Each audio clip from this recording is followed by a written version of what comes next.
Well, there you are again. Charlie Greer podcast. I do this every day. Today, life. Enjoy the small things. Before we do, please like, share, and subscribe. If you want to support the channel, the information in the description for Cash App. My handle is Charlie Greer Podcast, and for Zelle, it's my email. It's all in the description. Let's do this. So, life. Enjoy the small things. Who knew? Yeah, life. Um, Life can be a kick in the gut. It's what you make of it. What they say, it's not what happens to you, but how you react to it. Before we get into this, yesterday I was talking about like cooking, being a foodie, and my best friend Scotty Beers. He's a great cook, one of the best. So the day before yesterday, he made breaded Cajun pork chops and cheesy broccoli rice, with real broccoli, none of this frozen stuff. Awesome. Yesterday, I thought there'd be like leftover. He's like, "Hey, come on over." Yesterday, he made chicken tetrazzini, which was the bomb. I mean, he bought a whole chicken, like a cooked chicken you can get, bone that. Okay, just doing that was just like, can I help you? No, I cut some onion and then I washed some dishes. That's all I did. And fresh onion, celery, sour cream, and garlic, and just that, and spaghetti. Mix it all together. He had 2 pans of this stuff. Awesome. Small things. You got to enjoy the small things. Like I said yesterday, cooking is one of my favorite kind of things to do. Hanging out and making food. Scotty Beers is the king of that. And over the weekends, thank you, Scotty Beers. Thank you, Mama Beers. Thank you, everybody. But yeah, life. Life is it's tough. But it can be beautiful. You got to enjoy the small things. It's not like always. The law of averages is going to dictate certain things. Polarity, all this stuff gets into play. Nothing. The only constant is change. So you have to create your own life and get ready. Not be a pessimist, like, oh, it's going to happen. None of that. But you got to be, got to roll with the punches. I've had like, things come out of the blue that literally like pull you down. My dad died when I was 17. And the night before he died, we watched The Gong Show. Okay, so the last memory of my father, he was like my best friend. And everybody loved Pops. We called him Pops. So that night, we were watching The Gong Show. And I was going to bed, and he'd be like, he called me Dan Tucker from that song. Get on the way, old Dan Tucker. Dan Tucker, that's what he called me my whole life. He's like, come here, Dan Tucker, give me a hug, give him a hug. And then the next morning, it was just chaos and death, and it was horrible. I didn't think I would get over. I mean, this is the thing about someone dying, especially at the house. Like, and we lived out in the country. So when we called the ambulance, like he was there, he was dead, but it took him like 45 minutes to get there, and your dad's dead in the bathroom. Like, fuck. I mean, it's brutal. I can't tell you how hard it is. And I was 17 and I didn't, we got to toughen up. You got to get, and in my mind, it's like, well, I've got plans. We had plans. He was going to, help me. He was totally supportive of like me, my music, and wanting to be in a band and this, that, and the other. So I was thinking about that. It's like, man, I've got to remember the plans that we had and follow through. And then the funeral. See, this is the thing. Like everybody thinks that they're your friend and this, that, and the other. Most people didn't even come to the funeral. Like people that I used to hang out with almost on the daily basis. Haven't seen them since I was 17. And we're talking about cousins and stuff. I'm from a small town in Tennessee. I'm 52 years old. That's like 30 something years of just like people have like, cut you off. Like, oh, you're bad luck or whatever the hell. My dad died. 2 weeks later, I packed my shit and moved. It's just like, I can't be around this, The only reason I was there was because of my father.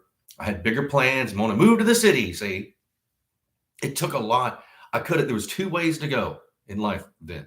I could have wallered in my own misery, went down a dark road, or use that to inspire me to do something like, hey man, I'm gonna do something for my father. This, and that's what I did. And man, you would not believe, that's where my ulcers started, like my gut and my, just like hurting, like just brutal. Couldn't think about it. And this is true.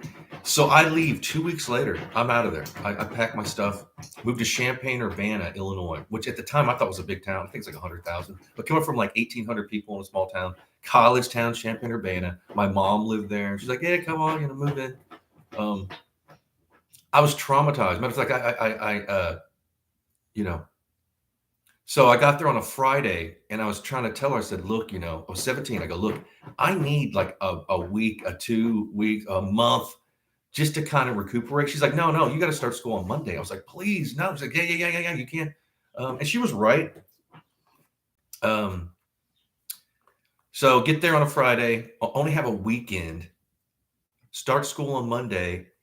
Thursday at this new school, I'm arrested for a marijuana pipe that I didn't even know was in my jacket.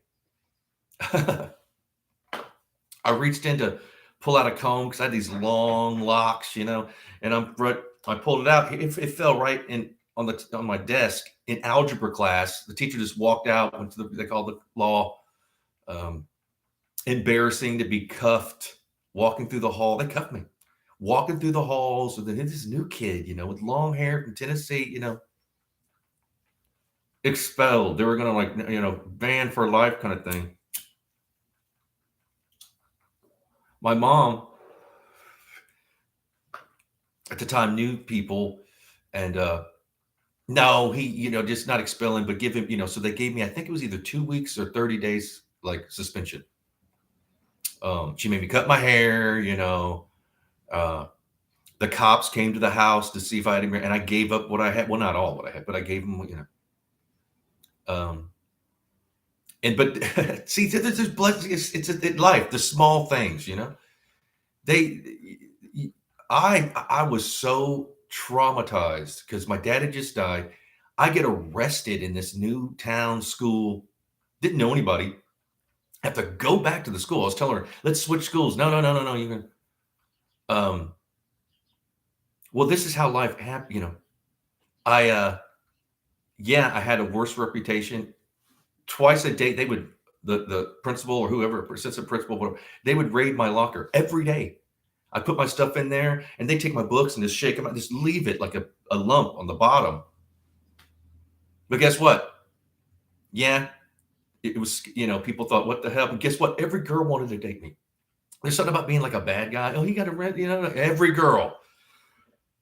Part of me like, hi, Charlie. Like, what just happened? It was kind of a beautiful thing. Yeah. Then my money came in from my father died. I got a little bit of something or other. And I went ahead and I tried to get a Corvette, but I couldn't afford it was expensive, and I couldn't afford the insurance. They wouldn't insure. So I got this Camaro, like a 6-cylinder Camaro, like an 82. And this is an 88. So I'm driving around, I'm thinking I'm cool. It was white with like blue stripes, this Camaro.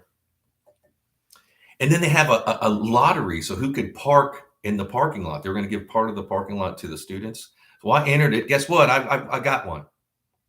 Woohoo. And they were just like, how did he, so I went through so much of that trauma. Well, the universe was rewarding me. It's just like for polarity, whatever it is, the yin and the yang, like it's not always going to be, and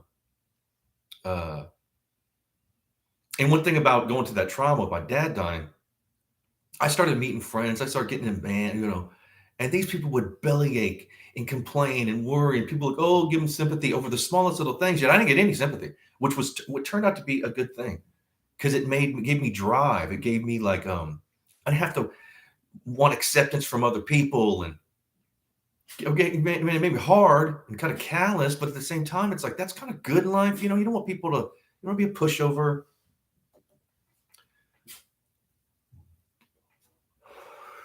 It's not what happens to you, it's how you react to it. Happiness, it comes in small doses, and then you can parlay that into the next happy, if you haven't had trauma, you're lucky. because I come from a family of like my sister they were identical twins. One died at birth. That's how actually I came about. Was my parents had twins. One died at birth. My sister Jennifer lived, and then they were traumatized. They had me, so I was born out of this, kind of. So my family has this tragic. My sister Jennifer's dead. You know, all my grandparents, this, that, and the other thing. The only person that's alive is my mother. God bless. Thank God. So there's certain people that are like, you're lucky if you haven't had this kind of like traumatic life, death, and that's why who I am. That's how it kind of molds you. You're like, well, he's kind of a hard ass. He's mean. Well, yeah. What do you expect? You're lucky I'm not a criminal running the streets and, outlaw. Because I've said this before, man. I'm actually a shy person. Unless I have a beer in me or something, I don't say. I'm not like that. I read a lot and I'm an intellectual, and I'm not like I am when I'm on my podcast. Let me say that this is a performance. This is I'm in front of a camera. If anybody out there, watch these podcasts and there's all these like awkward silences and they don't know how to talk. Some of these people are making bank. Not for long. See, polarity. There's ups, there's downs. See, there's another thing. What some people they get down that they think, well, they're going to stay there.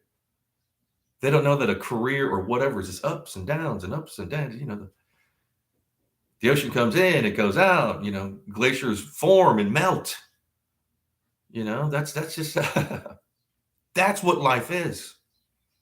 You can't expect to be like, oh no. And then if you are one of these people, like from a rich family or whatever, and you're always on top, well, there's sin involved. There's all kinds of backstabbing and covenant ways, secret handshake shit that people don't want to talk. Oh no, I'm talented. A little bit of adversity they can't handle. So they have to have this group around them, and that's their life. I've seen people where rich people in LA, certain group, they're like, what's the most important thing in life? Oh, nepotism. If they take each other along, it's just this, that, and the other thing. There's multiple groups that do this, and I'm not even against that, It's just that if that's all you have, life is going to come with a steel-toed boot and going to kick that in the gut. And if that's all you have, nepotism, I've seen people up, and then they have to deal with some like real life shit. They never recover. Boxing, it's like that. MMA, you get then you take a beating and you're never the same. You lost your confidence. You can't take a punch anymore. That's just how it is. Life is like that. Rocky, it's not how many times you get knocked down. It's how many times you get back up again. I know how stupid that sounds, a cliche. It's the truth. Sylvester Stallone, he could take a page out of his book. I mean, it's the small things that you have to, cherish. They're like a shooting star. Like, it's the glimpses of certain things, Granted, everybody gets down. Nobody, now you're going to be, laying in bed, questioning your life. That happens, Other people are lucky than other. That's just how it is. You don't want to waller in misery. You don't want to, none of that.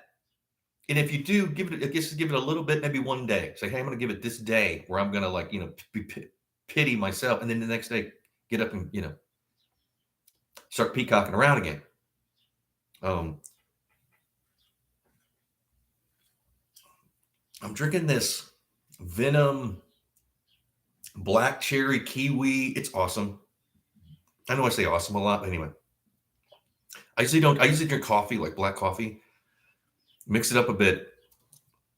My neighbor actually was like, hey, I'm going to the store. Can I get you anything? I was like, no. He's like, no, man, I'll pick you something up. It's on me. Give me an energy drink. Fine. Okay. Thank you, neighbor. Again, little small things. Like I'm grateful that my neighbor came down and got me an energy drink. And we do things for each other. I take him on ride. He needs a ride. I do that. Mother brings over food. He gives me some, that's just how it is, you know. Um, quite honestly, this past year has been brutal for me. Leaving LA, um, leaving a 2-bedroom house with a backyard and a driveway. If you haven't been to LA, usually people are all crapped up. And, I rented, but I had my own house for 6 years. Moving back to the Midwest to this small little studio apartment that the building was built in like the 1860s. It's just old. It looks like a haunted house, but I'm grateful to have it. And then my hustles, which were like guitars and cars. Well, there's none of that around here. There's no art galleries I can submit my art to. There are, like in Chicago and St. Louis, which I'm in between those two. That's the closest big cities. I don't want to be driving around like 2 hours each. Just to nah. So it's been, but I have to enjoy the small things. There's not a lot of food that I like around here. There's no like fresh fruit. Fruit's expensive around here. I love melon and um, the avocados are usually hard and small and they don't taste the same. It's just what it is. I usually keep like a big bowl of guacamole in the fridge to make like sandwiches or do this or guacamole tacos, guacamole, avocado toast, whatever it is. Avocados, they're like the perfect food. The small things. You gotta, my podcast, I know how bad this looks. I know that I'm not the best or even gonna be, but what on the other hand, what I do know is I'm unique. I'm riffing like a blues dude. I do it every day. Sick, hungover, whatever, just go. And live. I don't film these and then upload them. I click go live and that's what I'm doing. Every one I've ever done. I've never edited anything and I'm grateful for that. But I have training from years of taking acting lessons, being in bands, this, that, and the other. I had a lot of friends that were stand-up comedians. It's that flow. It's that be yourself, be honest. Again, this is a performance. I'm not like this. If you met me, I'm not like going, today, none of that. But I'm being honest within this performance. I'm showing myself. Because if people on YouTube think they're not performing, they're lying. Okay? They are. Even if it's a smidgen of a little performance, it is. You're sitting in front of a camera. What do you think? But you got to bring yourself to it. You got to be honest. Honesty. Go ahead and talk about what and I know that if I did certain other things, I could be more popular. Like if I focused on true crime or if I focused on, pardon me, which I'm gonna, again, I talked about it a few episodes ago, that I am changing it up. I don't know if I'm going to be doing it every day. I want to involve more of my art. I want to show you guys how I paint and, because again, it goes back to honesty. I want to be more of me. What do I have? Me. I don't want to concentrate on, for one, I don't like coattail riding off anything or anybody, meaning celebrity, true crime, whatever it is, the JFK says, what I'm saying? There's people that just focus on this one thing that really has nothing to do with them. They're basically like a parrot, which is cool. I like watching that. It's not for me.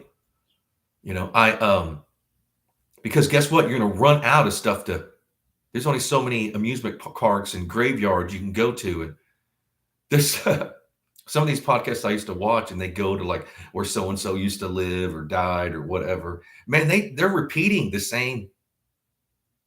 This one guy I was watching, I forgot his name, but he's like, and he's doing well. He's like, yeah, I'm here again. He even admitted, I've done this podcast before, but I'm running out. I got to do it again.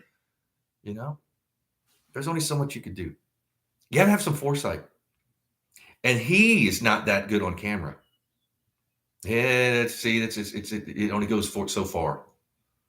If you have like a stumbler and if you never worked on your, and I'm not the best, but I do have my own flow. I'm me. I'm not acting like anybody else. I'm not, coattail riding off celebrity death or whatever it is, which is fine. I like watching those, but it's just not for me. And unfortunately, I've met some of these people when I was living in LA. These podcasters, like years ago, they're not like if you knew how they were in real, they no, catty and just no personality. And then, of course, they only are attracted to others that act that way. Dude, God, that's who you are? Well, I ain't gonna watch anymore, and I don't. Then you quit watching them, and YouTube quits like submit or referring that in your time, like whatever it is. And I know the YouTube algorithm, actually, you benefit from this focusing on one thing. You're rewarded by being the graveyard commentator. Here I am at another graveyard. This is where Buddy Holly lays dead. I'm not going to do that. There's a lot of cooks in that kitchen. That ain't going to be me. Yeah, it takes more time. Again, I knew right off the bat that this is going to be a rough road. I didn't really know how hard it would be to get up every day and do it every day. But it's more like I do this for like therapeutic reasons, like therapy. I need to tell my stories. I've been wanting to do this for a long time. I should have done it years ago. I had other stuff I was doing. But in the long run, you're rewarded for sticking to your guns, dedication, this, that, and the other. I don't care what kind of algorithm's going on. It's best not to follow in anybody else's footsteps. There's already footsteps. You're just walking in there, you're swimming in their wake. No. Again, we're all influenced by things and want to be. Again, it's the small things in life. Appreciate who you are. Appreciate the food that you eat, the water we drink. We got clean water. I was watching this thing the other day, and they were talking about like the people coming over on the Mayflower. Like they didn't have any fresh water. People back then just drank wine and beer and some kind of cider or whatever. The water make you sick. Most people died of like stagnant water. And then in the industrial age, all the smoke and this and that and lead and going in the water. You couldn't drink the water. Everybody was like half lit. Give me another cup of wine. Kids drank wine and beer. Or what was it called? Mead. It was like this bready alcoholic beverage. That we have clean water. That we don't have some kind of worm in our stomach. We're spoiled. We are, and people are ungrateful, and the way they couldn't make it. They probably me neither, but at least I'm mindful for the fact that it's like, damn, man, people had it tough. My grandparents, they were all born at home. They weren't in hospitals. They had outhouses. They had wells and stuff. They had to get up and do chores before school if they went to school. We got it easy. They're getting up at 4 or 5 in the morning, like trying to get some mule to do something, shit, feeding the chickens. And I've talked about this. Back when I was younger, I had to do I'd go stay in Tennessee with my family and get in the chicken coop, Charles David, get some eggs. Okay, Grandma. And then you go in. Is the rooster in there? I don't think so. Get in there, and yeah, he's in there. He it's peg your head. He flops up, and then they're laughing. You got like these bleeding lumps all over your head. Well, that'll learn you. The rooster. Don't fuck with the rooster, man. And enjoy those eggs. Shit, I'm not really an egg person though. Anywho's it. The small things. You gotta appreciate the small things. You gotta be grateful. That way you'll like attract more grateful stuff. It's not what happens to you, it's how you react to it. Now, granted, it's easier said than done. So that's why you have to have faith. Put that before anything. That even if the faith for yourself, whatever, confidence, but you don't want to be overbearing or cocky, none of that. Just have confidence. It's like, hey, I can get through that, because people are always, again, looking for approval from others, or what should I? No, just what do I want to do? That's what I'm going to do. Grab life by the taint, so to speak, if you will. Anyway, please like, share, and subscribe. That's the best way to support the channel. Just share it on your Twitter feed or Instagram or Facebook. I don't even know. I'm on Facebook, but I've never tweeted, and I'm not on Instagram. People are like, you got to be on Instagram. You got to check it out. Really? Do I? No. Perhaps I won't, or perhaps I will. You never know. Oh, and if you want to support the channel, the information's in the description for Cash App, Charlie Greer Podcast, and for Zelle, it's my email. It's all in the description. I'd appreciate it. I need new equipment. Right now, I'm still hacked. I can't surf the internet. I can only go to YouTube, Gmail, and Facebook. For some reason, Microsoft Edge won't let me download Chrome. I finally got to download it, and it goes, "Oh, to switch over, you got to get out of S mode." Well, my computer won't let me get out of S mode, whatever the hell that means. So I'm still dealing with this. It's the second time it's happened. I don't know why. Sonia, I'd appreciate it. I need to new lighting, new equipment. But I do this every day. I'll be back tomorrow. Perhaps I'll be back tomorrow if my computer doesn't crash. We shall see. But I love y'all. Be blessed. Cheers.